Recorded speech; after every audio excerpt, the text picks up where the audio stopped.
हरे कृष्ण कृष्ण कृष्ण हरे हरे हरे राम राम राम हरे हरे। नमस्कार बंधुरा, स्वागत जानाई आमादेर धर्म साधना और ईश्वर लाभ चैनेले। आज आमरा आलोचना करब सनातन धर्मेर एक गुरुत्वपूर्ण उत्सव मकर संक्रांति। এই ভিডিওতে আমরা জানব মকর সংক্রান্তির সঠিক তারিখ, শুভক্ষণ, দান পুণ্যের গুরুত্ব এবং এই উৎসব পালনের ধর্মীয় ও বৈজ্ঞানিক কারণ। ভিডিওটি সম্পূর্ণ দেখুন এবং আমাদের চ্যানেলটি সাবস্ক্রাইব করতে ভুলবেন না। চলুন শুরু করা যাক। মকর সংক্রান্তি সনাতন ধর্মের একটি অতি পবিত্র উৎসব। সংক্রান্তি শব্দের অর্থ হচ্ছে সূর্যের এক রাশি থেকে অন্য রাশিতে প্রবেশ। জানুয়ারি মাসে সূর্য ধনু রাশি ছেড়ে মকর রাশিতে প্রবেশ করে, তাই এই তিথিকে বলা হয় মকর সংক্রান্তি। পশ্চিমবঙ্গে এটি পৌষ পার্বণ নামেও পরিচিত।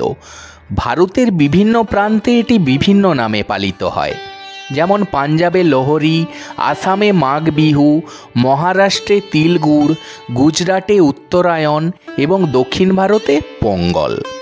তবে প্রতিটি অঞ্চলের মকর সংক্রান্তির মূল ভাবনা এক: সূর্যের আরাধনা এবং নতুন বছরের ফসল কাটার আনন্দ। আসুন জেনে নিই মকর সংক্রান্তির তারিখ ও শুভ সময়।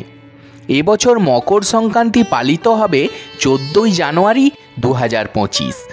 পঞ্জিকা অনুযায়ী সূর্য সকাল 8:55 ধনু রাশি থেকে মকর রাশিতে প্রবেশ করবে। হ্যাঁ বন্ধুরা, এই পবিত্র তিথির পুণ্যকাল শুরু হবে সকাল 9:03 থেকে এবং চলবে সন্ধে 5:46 পর্যন্ত। মহাপুণ্যকাল থাকবে সকাল 9:03 থেকে রাত 10:48 পর্যন্ত। দান পুণ্যের জন্য বিশেষ কিছু শুভক্ষণ আপনাদেরকে বলি। ব্রহ্ম মুহূর্ত থাকবে ভোর 5:27 থেকে 6:21 পর্যন্ত। সকালের সময় 7:15 থেকে দুপুর 1:25। অমৃত চৌঘরিয়া সকাল 7:55 থেকে 9:29 পর্যন্ত। এই সময়ে পবিত্র নদীতে স্নান ও দান করলে সর্বাধিক শুভফল প্রাপ্ত হয়। বন্ধুরা, মকর সংক্রান্তি নিয়ে নানা পৌরাণিক কাহিনীর উল্লেখ রয়েছে, যা এই উৎসবের গুরুত্ব ও মাহাত্ম্য প্রকাশ করে। স্বর্গের দ্বার উন্মুক্ত হওয়ার কাহিনীটি আপনাদের শোনাই। ধর্মীয় মতে মকর সংক্রান্তি থেকে সূর্য দক্ষিণায়ন থেকে উত্তরায়ণে প্রবেশ করেন। এই সময় দেবতাদের দিন শুরু হয় এবং স্বর্গের দ্বার উন্মুক্ত হয়, তাই এই তিথিতে দান পুণ্য করলে তা অধিক ফলদায়ী হয়। ভীষ্ম পিতামহের সরসজ্জা এবং উত্তরায়ণের কাহিনীটি একবার শুনুন। মহাভারত অনুসারে ভীষ্ম পিতামহ মকর সংক্রান্তির দিনে প্রাণত্যাগ করেন।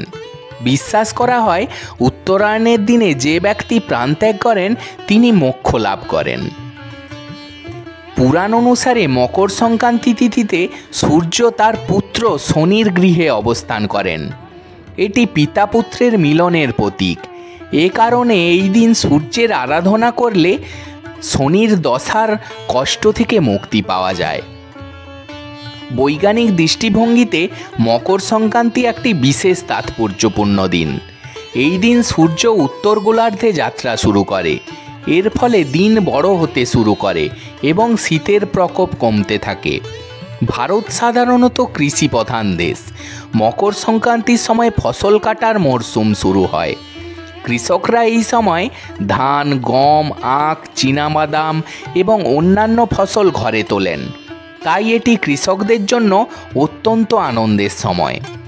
বন্ধুরা, মকর সংক্রান্তির কিছু আচার অনুষ্ঠান আছে, সেগুলো আপনাদেরকে শোনাচ্ছি। মকর সংক্রান্তিতে গঙ্গা, যমুনা, গোদাবরী, কাবেরী বা অন্য কোনো পবিত্র নদীতে স্নান করা পুণ্য ও আত্মার শুদ্ধি ঘটায়। এই দিনে তিল, গুড়, চিড়ে, লাড্ডু এবং কাপড় দান করলে অত্যন্ত পবিত্র হয় আমাদের শরীর। মকর সংক্রান্তিতে সূর্যের পূজা করা হয়। পূজায় তিল ও গুড় দিয়ে তৈরি প্রসাদ এবং মাটির প্রদীপ ব্যবহার করা হয়।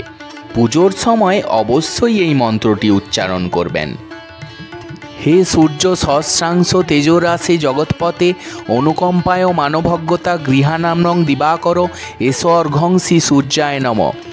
ওং নম বিবস্বতে ব্রাহ্মণ ভাস্বতে বিষ্ণু তেজসে জগৎসবিত্রে সূচয়ে সবিত্রে কর্মদায়িনে এস অর্ঘং শ্রী সূর্যায় নম। ওং জবা কুষ্মং শঙ্কাসন কাশ্যপেয়ং মহাদ্ভুতিং ধন্তারিং সর্বপাপগ্ন প্রাণতোস্মি দিবাকরম এস অর্ঘং শ্রী সূর্যায় নম। মকর সংক্রান্তিতে গ্রামীণ এলাকাগুলোতে মেলা বসে। মেলায় স্থানীয় পণ্য ও কৃষিজ সামগ্রী কেনাবেচা হয়। এটি একটি সামাজিক ও সাংস্কৃতিক মিলনের স্থান। বন্ধুরা, ভারতের বিভিন্ন অঞ্চলে মকর সংক্রান্তি বিভিন্নভাবে উদযাপন করা হয়। যেমন পশ্চিমবঙ্গে মকর সংক্রান্তি পৌষ পার্বণ নামে পরিচিত। এই দিনে পিঠে পুলি, পায়েস ইত্যাদি তৈরি করা হয়। তামিলনাড়ুতে পোঙ্গল নামে পরিচিত। এটি ফসল কাটার উৎসব হিসাবে পালিত হয়। গুজরাটে এই দিন ঘুড়ি ওড়ানো হয়। আকাশ ভরে যায় রঙিন ঘুড়িতে। পাঞ্জাবে এটি লোহরি নামে পরিচিত। এই দিনে আগুন জ্বালিয়ে তার চারপাশে নাচ গানের মাধ্যমে উৎসব উদযাপন করা হয়।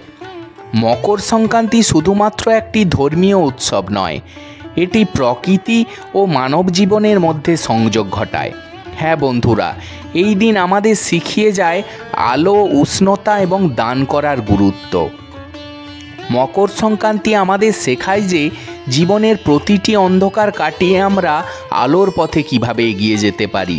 এটি আমাদের জীবনের নতুন সূচনা এবং ইতিবাচক পরিবর্তনের প্রতীক। মকর সংক্রান্তির এই পবিত্র তিথিতে আপনারা সকলেই আনন্দে দিনটি উদযাপন করবেন। বন্ধুরা, এই ভিডিওটি যদি ভালো লেগে থাকে অবশ্যই লাইক করবেন আর বন্ধুদের সাথে শেয়ার করবেন এবং আমাদের চ্যানেলটি সাবস্ক্রাইব করতে ভুলবেন না। ধর্মসাধনা ও ঈশ্বর লাভ চ্যানেলের পক্ষ থেকে আপনাদের সবাইকে মকর সংক্রান্তির শুভেচ্ছা জানাই। ধন্যবাদ। আবার দেখা হবে পরবর্তী ভিডিওতে। ততক্ষণ ভালো থাকবেন।